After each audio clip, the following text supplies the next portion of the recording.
Bonjour et bienvenue dans le blog de la transmission d'entreprise. Et dans la série témoignages de cédants d'entreprise après avoir repris leur entreprise, aujourd'hui, la vente malgré un plan de continuation suite à un redressement judiciaire. Je ne vous souhaite pas cette situation, mais l'issue de cette aventure est très instructive et elle peut arriver beaucoup plus vite que vous ne le voudriez. Premier temps, la reprise d'une PME industrielle. C'est l'histoire de Michel. Carrière dans de grands groupes industriels, il décide à 50 ans de reprendre une entreprise industrielle. Il cherche pendant plus de 2 ans. Il commence par suivre le stage de repreneur du CRA, il fréquente pas moins de 7 groupes de repreneurs, il examine plus de 60 dossiers, rencontre une dizaine de cédants à qui il fait des propositions, 7 cédants abandonnant d'ailleurs au bout de 6 mois, n'ayant plus l'intention de vendre. Et enfin les 3 autres offres faites par Michel, à des cédants toujours vendeurs, n'aboutissent pas. Au total, 4000 lettres envoyées. Il acquiert donc une PME de travaux neufs et d'ingénierie pour des industries lourdes, qui réalisent environ 30 millions de chiffre d'affaires, mais dont 70% du chiffre d'affaires et 100% du résultat proviennent d'une partie d'activité appelée à disparaître de l'Europe prochainement, c'est-à-dire les industries navales. Le cédant voulait 10 millions d'euros. Michel l'acquiert pour 3,3 millions, plus un earn-out, bien sûr, sur la partie rentable, mais assez incertaine. L'activité pérenne, elle, c'est-à-dire hors le naval, représentait 10 millions à l'origine. Et par diversification de clientèle, en particulier croissance dans le nucléaire, recrutement de professionnels expérimentés, un nouveau cadre par mois, restructuration du comité de direction qui n'existait pas auparavant, l'entreprise triple son chiffre d'affaires en 4 ans. Été 2008, elle réalise 30 millions d'euros. Mais c'est l'année 2008. Et donc déjà la fin accélérée de l'activité hautement bénéficiaire des industries navales. Pendant ce temps, dans tout le secteur naval périclite et tous les chantiers partent en Asie du Sud-Est. Le cédant, voyant l'affaire s'effilocher, veut renégocier le earn-out. Mais Michel tient bon, c'est cependant procédure au tribunal de commerce. Et finalement, il trouve même, Michel, qu'il a été bien généreux dans cette clause d'earn-out. Donc, faites toujours attention. Donc la crise de 2008, qui va conduire au dépôt de bilan. Tous les industriels arrêtent leurs travaux de maintenance, sauf cas urgent dans cette période. Les dernières commandes passées en 2008, à horizon d'un an et demi de réalisation, ne sont pas remplacées. Arrive le plan social, l'élaboration d'un plan de continuation dès 2009, et qui ne sera accepté que fin 2011. Entre-temps, c'est la période d'observation par l'administrateur judiciaire. Un monde inconnu pour Michel, et que je ne vous souhaite pas de connaître, tant il est éloigné des comportements professionnels dont vous avez l'habitude. Car qu'est-ce que la survie en période de redressement? C'est le stress des difficultés de trésorerie.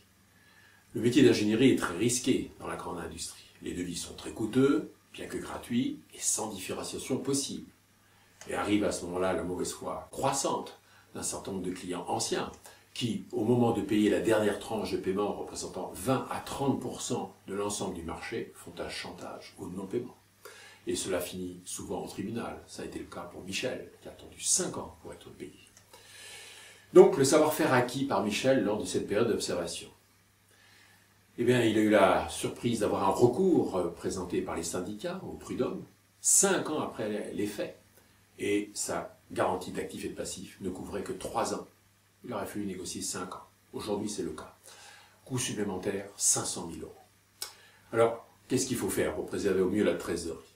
Ne plus payer les fournisseurs et déposer le bilan juste avant une paye.